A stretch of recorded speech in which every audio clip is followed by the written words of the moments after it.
One of the creepiest states in the entire country has to be Oregon. With all those woods and all the stories of Bigfoot and missing time coming from there, you definitely have to think there are some scary stories to be told. Welcome back to the swamp, my friends. It's good to see you made it back for another episode. Today I am once again sharing some more scary stories from a different state. Today we're covering scary stories from Oregon. As always, if you have scary stories you would like to share to the show, be sure to send them in to swampdweller.net or the email you can find in the description down below. I'd love to share your story with everyone here in the swamp. It's stories like yours that truly help keep this show going.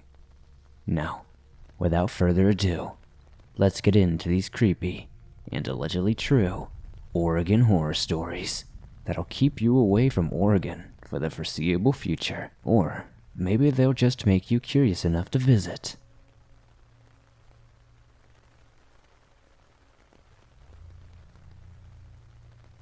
I was around the age of 18 when this happened. This takes place in my hometown in rural Oregon. The town's name is Elkton. Not like that matters. You probably never heard of it.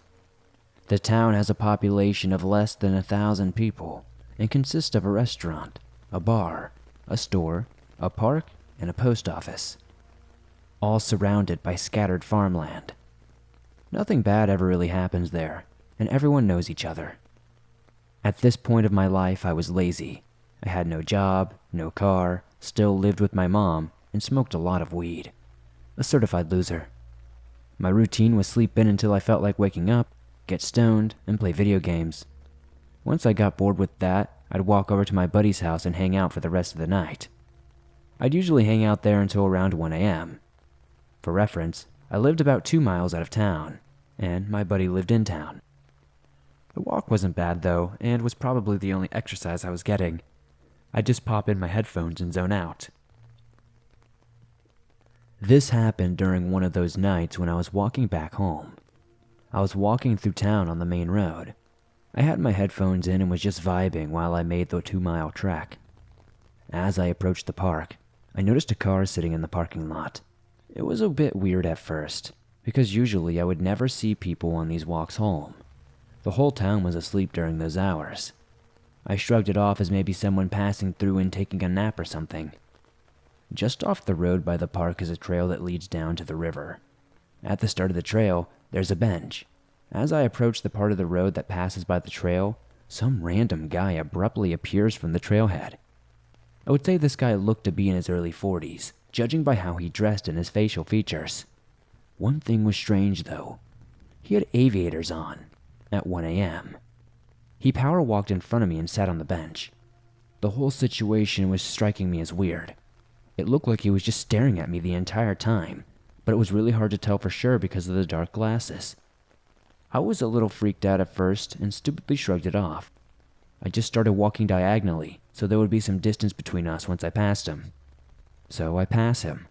I look at him, and he was still looking at me, so I took my earbuds out and kindly say, "How's it going?" I think that was a bad move. He didn't reply, of course. I just picked up the pace and focused on getting home. This guy gave me major chills, so I left one earbud out so I could hear and be aware of my surroundings. I just got about a quarter mile away down the road and decided to look back to see if he was still sitting there. He wasn't. He was now walking behind me, following me pretty heavily, and he was closing the distance. I swear my heart skipped a beat when I saw this. Could he really be following me? Maybe he lives up here too. But that had to be his car at the park, so why is he on foot? All these questions were flying through my head. I looked back and he was even closer and walking at a faster pace. Fight or flight kicked in, and I went from a casual stroll to a dead sprint instantly. I looked back once more, and he matched my pace and was now sprinting as well. For some reason, I decided to veer off the road and cut through the forest. I sprinted over broken branches and through brush for a bit until I eventually dove into a big bush. I instantly went silent. I could hear him stomping through the forest behind me. Then suddenly, he went quiet as well. I think he was trying to pinpoint where I was. This lasted a few minutes before I heard him start to go the other way back to the park. I felt so relieved that he gave up. I still waited there for a few more minutes until his footsteps faded away, and I was sure he was out of the forest. Then I cut back through the road as quietly as I could. Once I hit the pavement, I checked both ways to make sure he wasn't there. There was no sign of him anywhere, but honestly, I could only see for probably 40 feet in either direction, because I was no longer in the main part of town and there were no street lamps. I was still relieved because I thought for sure I had lost him, so I just focused on getting home. I was only about a mile away or so at this point. Eventually, I put my headphones back in and started to relax as much as I could, not even fully cluing in on what just happened. A few minutes passed and I started to notice a light coming up behind me. Headlights from a vehicle.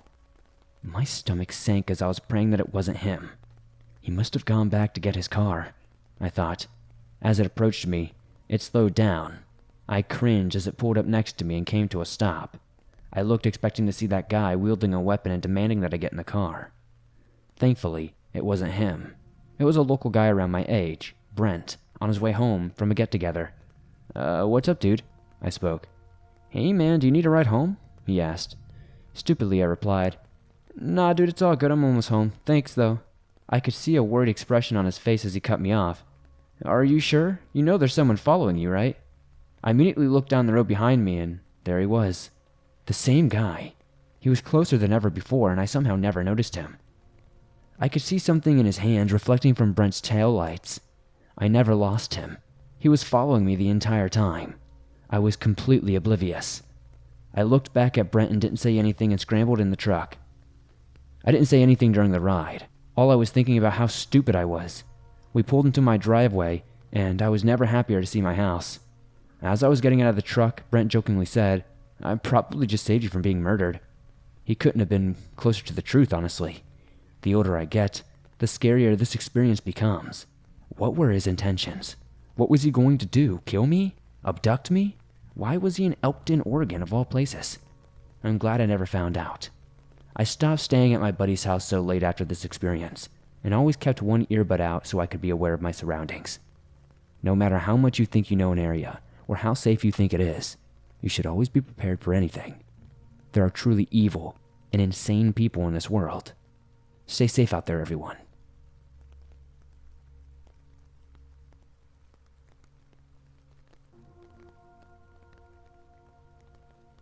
The events of this story took place around the autumn months of 2014.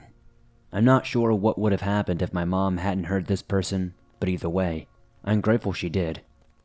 To help paint a better picture of the events I'm about to describe to you, I must first briefly explain the basic layout of my home.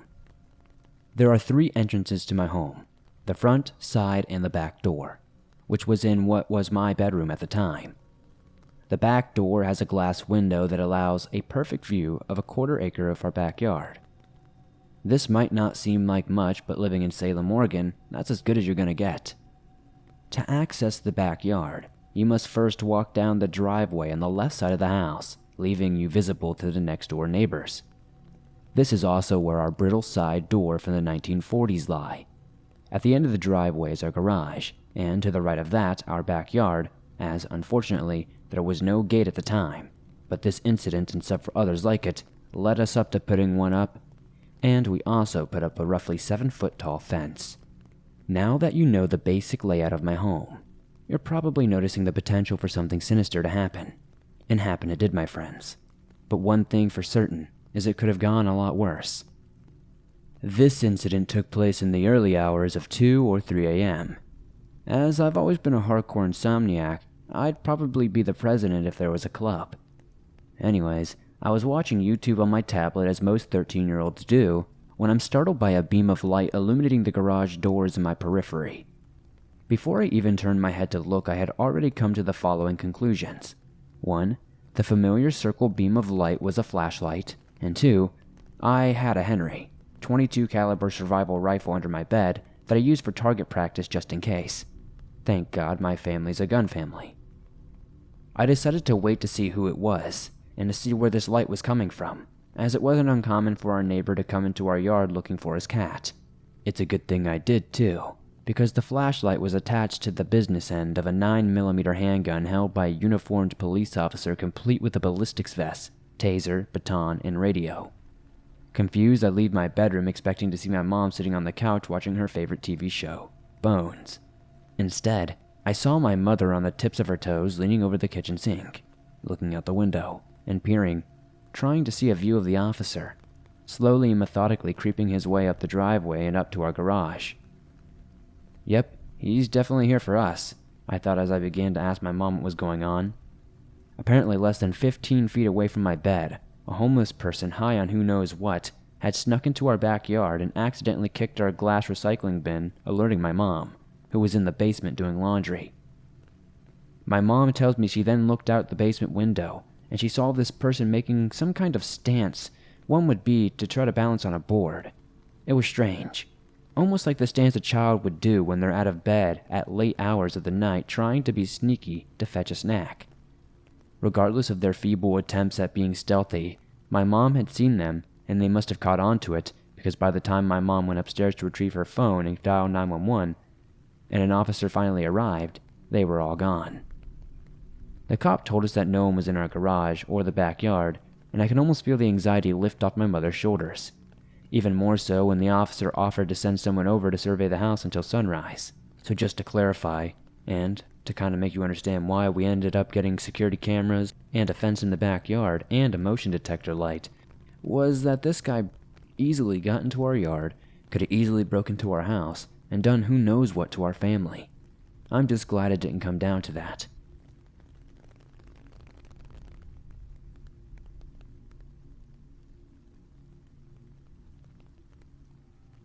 I'll start off by saying that this is not my story, but it was such a crazy encounter that I have since asked each of my friends through the years to recount the events. This happened around the year 2000. About a year after this took place, I started dating one of these friends, and that's when I first heard about this dog or a wolf. I have since asked each friend, over the years miles apart, and they all remember the same exact encounter, almost down to the exact detail. Before my ex James was even my boyfriend, he and our friends were about 17 to 18 years old. At that age, I remember it being an adventure to find a place to smoke. Let's hike to insert spot here and go puff. The group was consisted of James, his best friend Brad, and their girlfriends Shannon and Mel. The four of them decided to drive to Mount Pisgah, a beautiful wooded area outside of Eugene, Oregon. It's more of a hill, to be honest, but it's nature in its prime for sure. I've been out there many times growing up, and I know exactly what trail they were on. The main one that connects the parking lot to the river. They had driven in Brad's little white sedan, parked in the parking lot, and then walked across the river. On the way to the river from the lot, there's a small bridge that crosses a small creek. This will be relevant for later. The group spent the day out there swimming and puffing and swimming, just being typical Oregonian teens. I can imagine that hunger is what drove them to go home after a couple of hours. As the sun began to set, either activity alone is bound to get some people hungry, let alone both. So, they walked along the well-worn main dirt path to the parking lot. This path has since been paved according to Google Maps.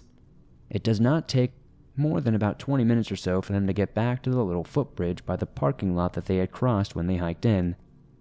When they reached the small footbridge near the parking lot, Brad looked out into the vast field between them and the wooded mountain and noticed a huge dog near the tree line, probably 100 yards or so away. They all later described it as the biggest dog they had ever seen. The dog was just sitting there, not looking scary per se, just looking absolutely humongous. But from Mel's and James's descriptions and the drawings she did for me later in around 2005, it was very shaggy and furry looking. I may even still have that notebook where she drew the dog thing in. If I find it, I will send it into the show. My friends continued to walk across this small wooden bridge, and one of the girls screamed. The big dog was now on its hind legs, walking like a person, standing much closer than when they had last seen it, a couple of seconds earlier. It had somehow traversed most of the large field in the seconds it took for them to get across the 10-foot-long bridge. Whatever this thing was, it was quiet, fast, and stealthy. My four friends ran to the car, and they had the classic cliche, "I can't get the key in" moment, because Brad was fumbling madly for the keys out of anxiety. At this point, the dog was standing on its hind legs at the very edge of the parking lot looking at them. Still, it had this dog face and this dog-like body, but it was standing up, It just seemed so unnatural. They never saw it walking on all four or just two. It just seemed to teleport and move closer and closer. It was like every time they looked up, it was just standing there, but closer. As James had said, every time they looked up, he was closer but not moving. All of them recounted how surreal it was to see a dog standing on its hind legs with no effort. I don't know if it ran for a few ticks then stood up again at intervals in the field, but that's the way they described it. Many times I had asked them, "Are you sure it was not a bear?" And every single time they would say no. It was a dog standing on its hind legs, a big dog that was stalking them. This happened in Lane County, Oregon, sometime around the year 2000. There are few if any bears out there. It would be odd, but then again I wasn't there. The kids got into the car and sped off, leaving the Pisgah dog to his own business. I've never had a reason to doubt any of their stories. In fact, Shannon doesn't even like talking about the incident at all because it's creepy for her and gives her anxiety.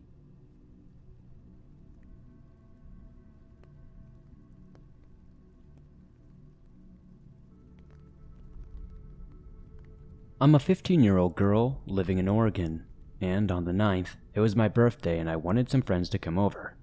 So I brought my friends Ella and Jade to have a sleepover. We did the normal teen activities, but once it hit 2 a.m., we got bored and decided to sneak out and walk to Walmart.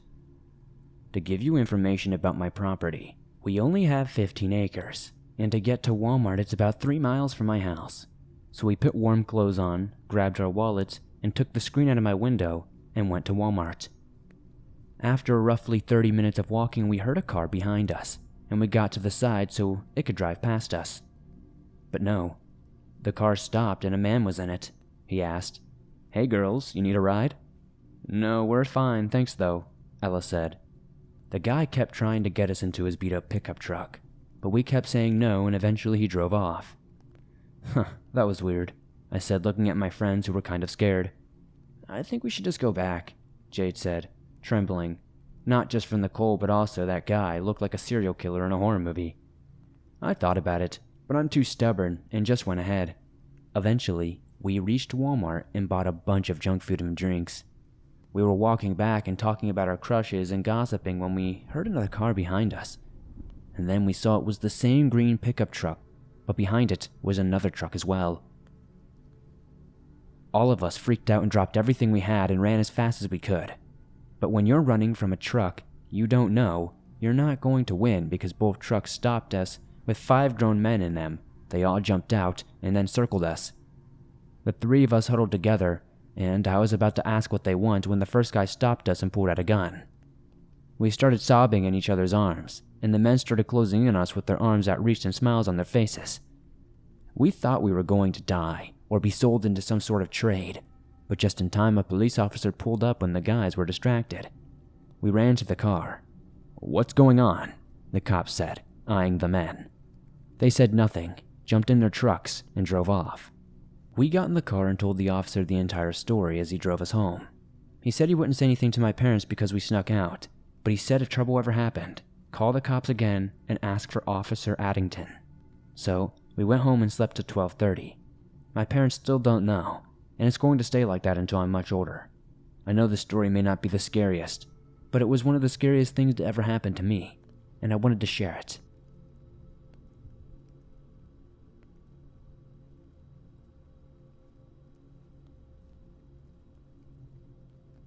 So this story takes place a few years ago, while I was walking home from high school. I didn't normally walk home, but I didn't have a ride home from the game club that day, so I had no choice. It's about a 45-minute walk from the school to my house, and I really wish that I wasn't doing it and did not look forward to it. Game club got out at about 6, and it was winter, and snow was still on the ground. It was also quite dark, and I hate the dark. Anyways, I just walked past the Safeway, then past the Goodwill donation center, when this homeless guy started walking behind me with his shopping cart. I felt anxious, but I've always been paranoid, so that's nothing new.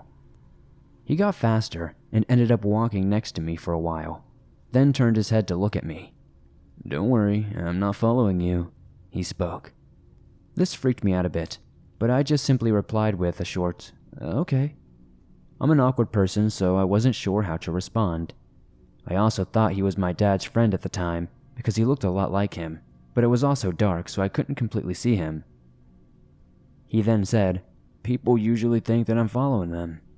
I think I just stayed silent and didn't respond. After a few minutes of us walking, he asked, "So where are you headed?" I told him, "Home," still thinking this is my dad's friend, and he asked, "Where's that?" Alarms went off in my head and I was scared at this point, but also confused. Being the idiot I was, I answered his question by telling him the street, not the address, thankfully.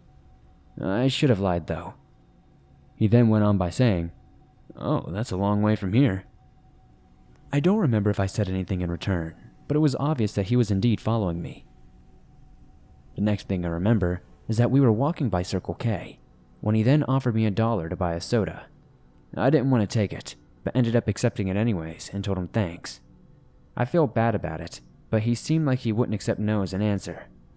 We went across the street to Circle K, but I honestly regret not running away as soon as he started crossing. Once we got to the store, he told me he would be waiting for me. He wouldn't go in because the person working there didn't like him. That terrified me. I know I should have told the worker I was being followed and got some sort of help, but I just did not think about this at the time. I ended up getting a slushie, blue raspberry, my favorite. I walked out of the store and there he was, still there like he said he would be. We continued to walk and I had no clue what to do. I had never been in a situation like this. We were getting close to a part of the road that went over a river and a bunch of trees around it. He randomly asked, "Do you want to put your bag in my cart?" I shockingly replied, "No thanks, I'm fine." He then tried to tell me that he was just trying to help and tried to convince me, saying, "Are you sure? I don't mind."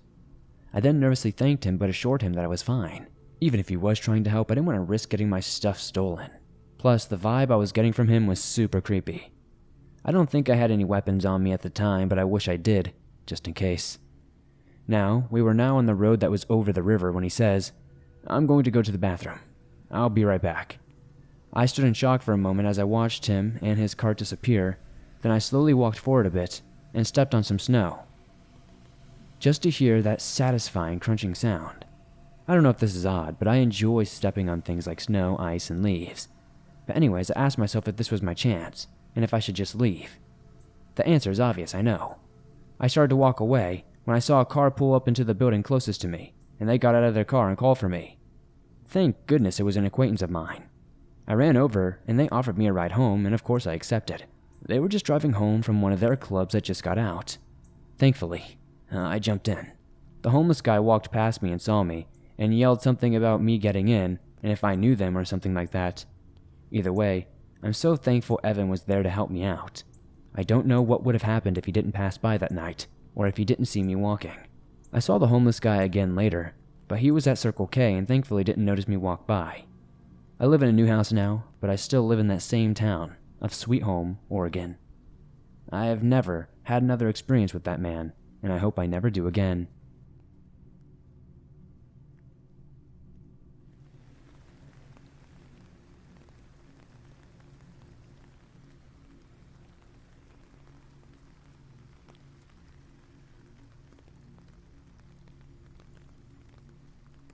One thing we certainly learned from this episode is that Oregon is one creepy place. Stay safe out there, my friends.